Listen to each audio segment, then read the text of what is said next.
Hello, welcome back to Monday Measures, week number 5. Make sure I say it right this time, because last time I was a week off. But this is going to be a little bit new for me, because I measured everything out ahead of time. Usually I'll cut and paste, and oh my gosh, it takes me so long. But it's 9 o'clock at night. I've been futzing around all day, and I've put my makeup on at 6 o'clock, and my oldest daughter was over here doing laundry, and she's like, "Why are you putting makeup on at 6 o'clock at night?" I said, I gotta talk to the camera. I gotta be accountable for what I've been doing this week. So we're gonna make these persimmon muffins, and then I'll talk to you about what we've been doing this week with our diet plans. Even though it was Thanksgiving and I really wasn't going to do this. So we'll get to it.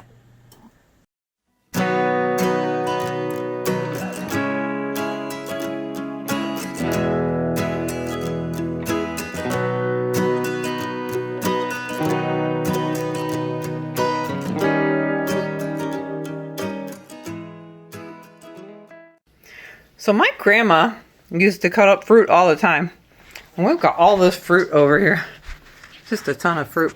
Because I needed 1 pear, maybe 2, for a recipe.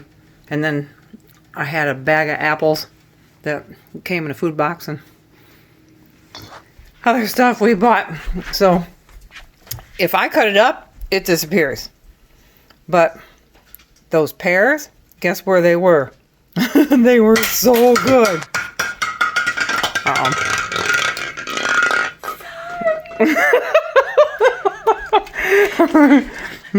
Mary! So I bought these persimmons, and then I couldn't find my recipe. It took me forever to find this recipe.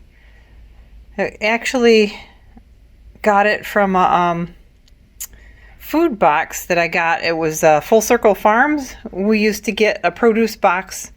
It would come to town, and I would go pick it up. And I think they're all over the United States. But this is the first one I found, and I was like, oh gosh, that's like my recipe. But this is for a bread, and they are a little bit different. And it did say, somewhere down here, that this persimmon and pear bread was a modification of this muffin recipe. So that's how I actually found it.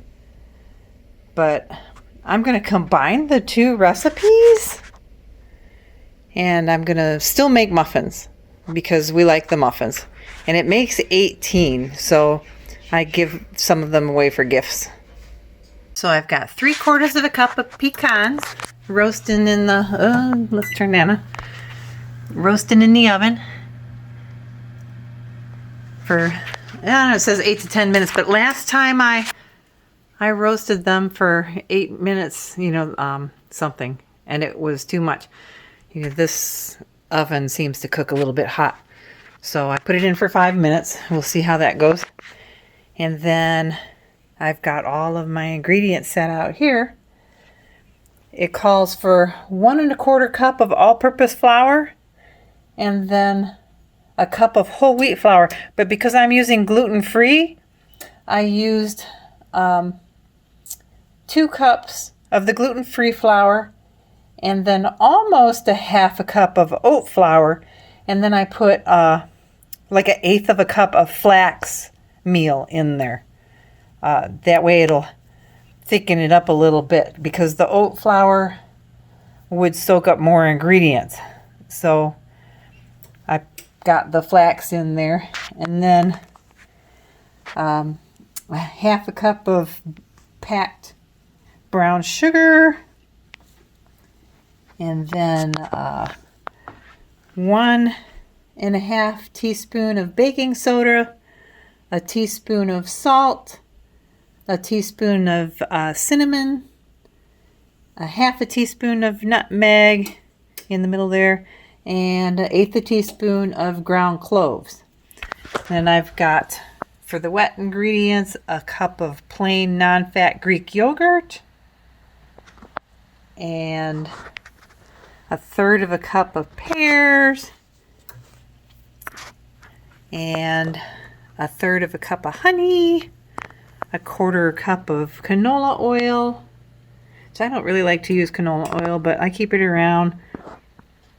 And then I use this ginger paste. So I've got 2 teaspoons of ginger and a teaspoon of vanilla extract and 2 eggs I'm going to beat up.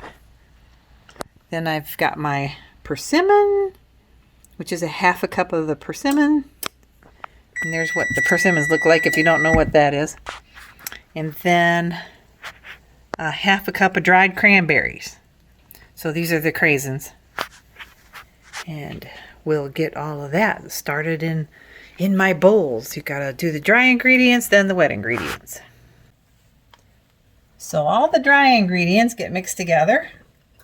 That's our flour and the brown sugar and all of the spices.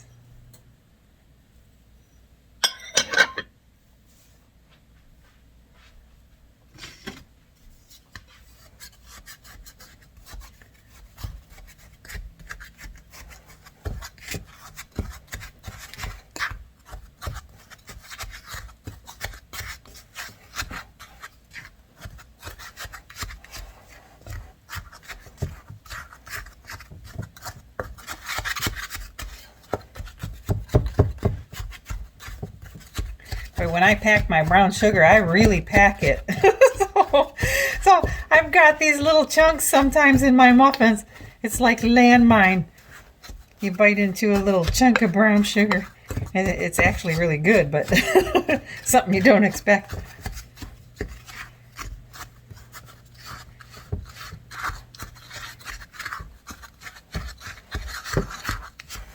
There you go, that looks like it's all mixed.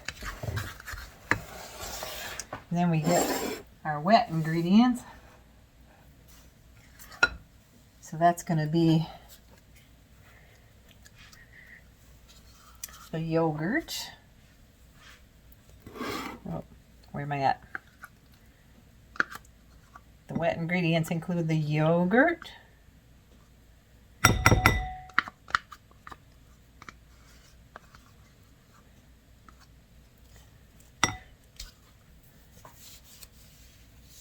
and the pears,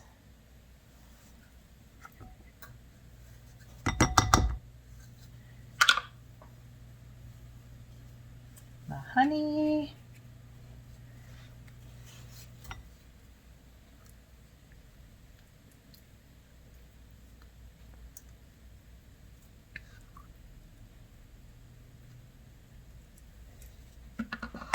and the oil,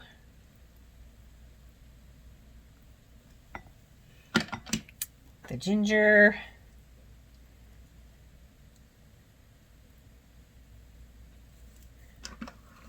and the vanilla.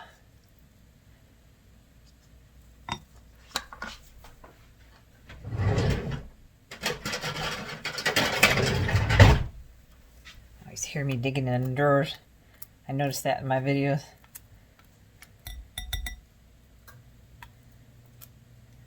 It says whisk that together.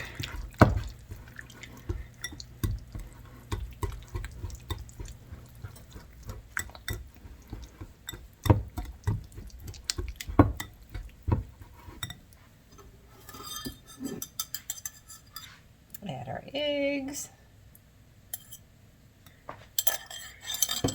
our beaten eggs.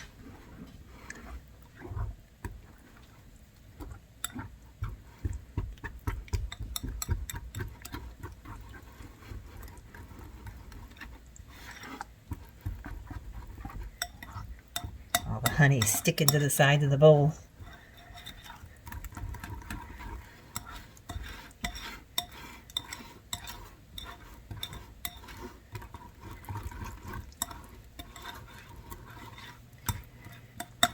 Other than the pears and the brown sugar, the honey is our sweetener. Persimmons, they're They're sweet, but they're not too sweet.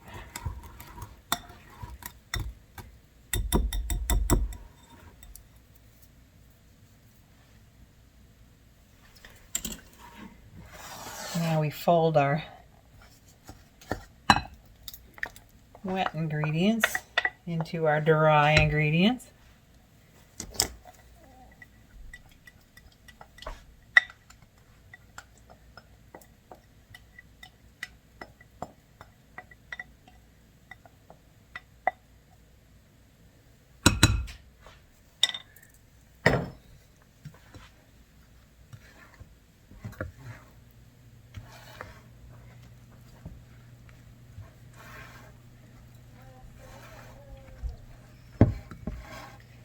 And remember, I'm going to keep telling you this, that I've got that gluten-free flour in there and the flax this time.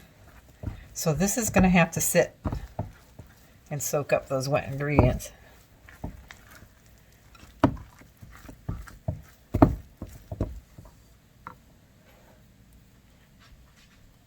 Now we put the persimmons in there.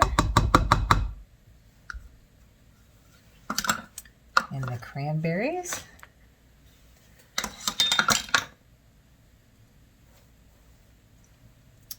And our toasted pecans. I crushed all those up. And then I reserved 1/2 a pecan for each muffin to put on the top.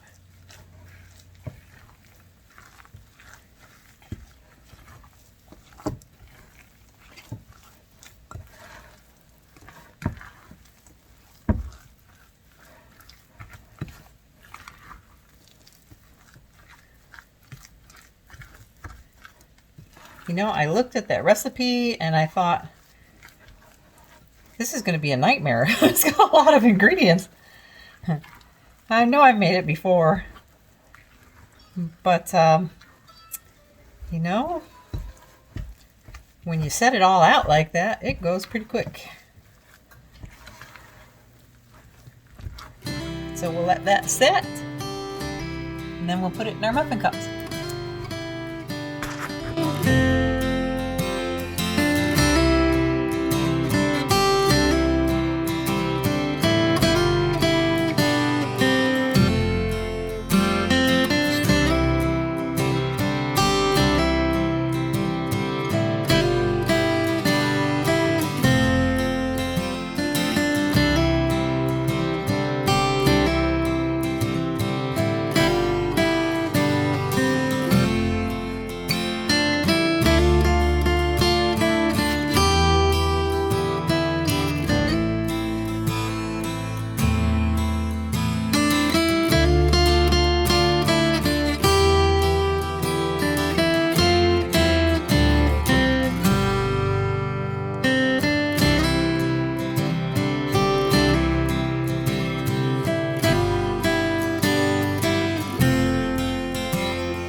I'm back. So I didn't really want to be accountable this week because it was Thanksgiving week. And, you know, of course we overate and lots of desserts showed up. So I haven't, oh gosh, it's been probably almost a week since I've weighed myself. But I talked to my coach and, you know, of course she's always positive, you know, on the Noom. And, we'll get back on track. You always have your ups and downs, but I'm sure it's not that bad. This time of year, I always think, gosh, I really loaded up on calories. It's going to be really bad. And then I'll go weigh myself and I'm down 2 pounds. So we'll see. We'll see what happens. But we did implement some exercise. I wanted to try to do 10,000 steps a day, and that really helped a lot. I didn't make 10,000 steps every day. The day we went to Costco, almost 11,000 steps that day. And then the next 2 days, I was over 8,000 steps. So we got close. And then the other days, I did some yoga, and it wasn't really because I wanted to. My back hurt so bad that I ended up doing it. So, something was telling me, get to it. And I know, your older folks that are probably my age, those 4 days that I put the gluten back in my diet was crazy. I could feel the pain. I wasn't sleeping well at night, and a lot of us would just go grab some Aleve or some aspirins or some type of painkillers and ignore all that stuff. But you get rid of that gluten and that sugar, and find out what's bothering you, because food sensitivities, they're kind of like hidden allergies. If you're sensitive to something, you're gonna feel it in your body. So when I first started doing all of this, it's kind of clean eating. What I did was a food elimination, and I started out. I used to fast twice a year.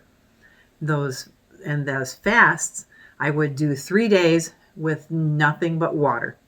3 days nothing but water, and then 2 days of clear broth and plain gelatin jello, like warm jello stuff, and then I would start putting in like the flavored jellos and